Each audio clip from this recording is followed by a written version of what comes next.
বাবা আসেন আসেন আমার বাড়িতে আসেন বাবা। বাবা আপনি আমার বাড়িতে আসছেন বাবা, আমার কপালটা খুলে গেছে বাবা, খাউনটা যেন ভালো হয়। আসেন আসেন বাবা বাবা।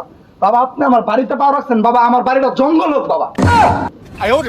তো এটা জঙ্গল হবে না, এটা হবে মঙ্গল। ও সরি বাবা সরি বাবা। সেরি না, এটা হবে সরি বাবা। ওকে বাবা। ও লাগলো বাউ লাগলো কটকটার বাতাস লাগলো, বইয়ের বন্ধ যাইস না, চাল বাজা খাইস না, হেলে পাতনালে বাচ্চা কইস না। বাবা এটা কি করলেন বাবা? ভক্ত তুমি বুঝো না, তোমার বাড়িটা আমি বন্ধ করে নিলাম যাতে দুশ্মন শয়তানেরা যেন তোমার বাড়ির উপর নির্ভর না করতে পারে।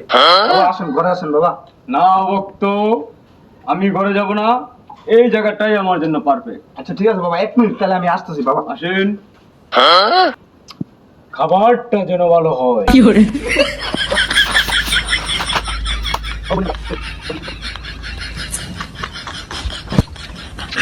হেল করতা বাবা।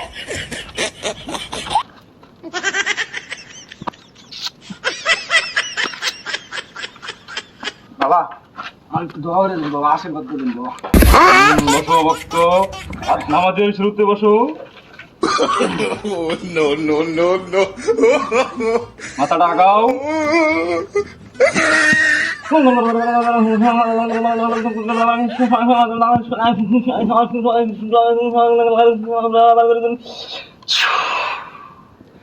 ধ্যান করিয়া যাও ভক্ত, খাও তুমি দিয়া। বাবা শেষের কথাটা বাবা কি আছেন? তো ওই ভাষাগুলো তুমি বুঝবা না, ওইটা আঙ্গুল কামরুল কামাক্ষার ভাষা।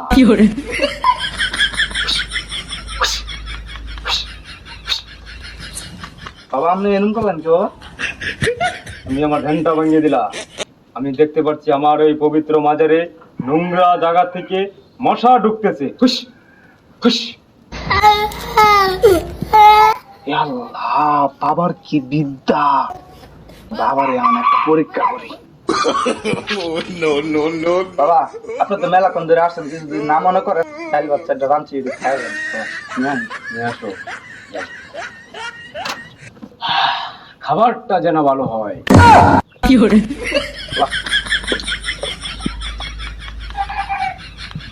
প্লেটটা দিকে দাও। হাতটা ধরি। না না, থাক, অসুবিধা নেই, আমি ঢুকতে পারবো।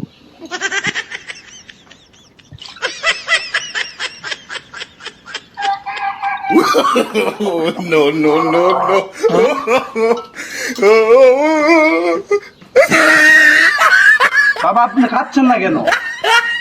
ওটা ভাত আমি কি করে খাবো ভক্ত? ডেকে নি অপমান।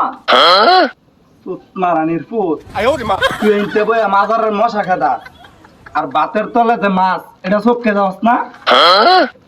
তোরে আজকে খাইছি বাবা চাবা আজকে।